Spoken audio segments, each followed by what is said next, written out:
there is, in this round, what I felt we got was explanation rather than calling to account, because maybe the Commission feels, well, we're not members, we're not members of the ANC.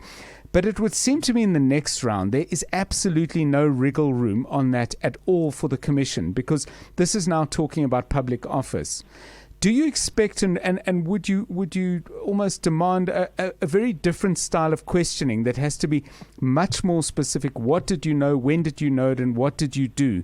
Based around facts generated by an investigating team that's done that for other witnesses. Absolutely. And I expect that to happen, not just from the questioning, but I expect that to happen from the answering on the side of the president. Right. So even if the evidence leaders fail in that responsibility, the onus would then fall on the president to actually come out, not just with saying, this is what I knew and this is what I think was done wrong.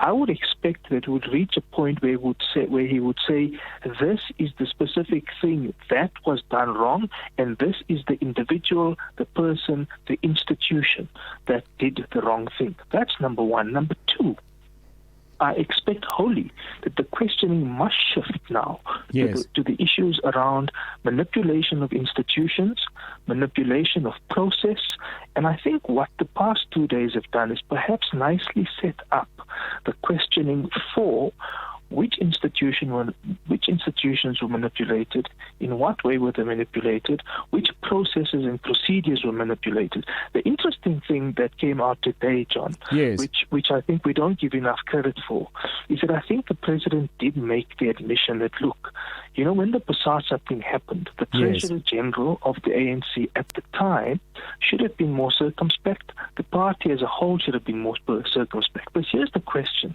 and this is where I expect to round off this answer, where the evidence leaders should go next is, if that's the case, Mr. President, what are you prepared to do, firstly? Secondly, given that it is within your authority as President of the Republic not to appoint certain people, here are the people who have been fingered by other people's evidence before the Commission. How is it that those people find themselves still in your cabinet? News. Experts. Analysis. Where things stand. What you need to know.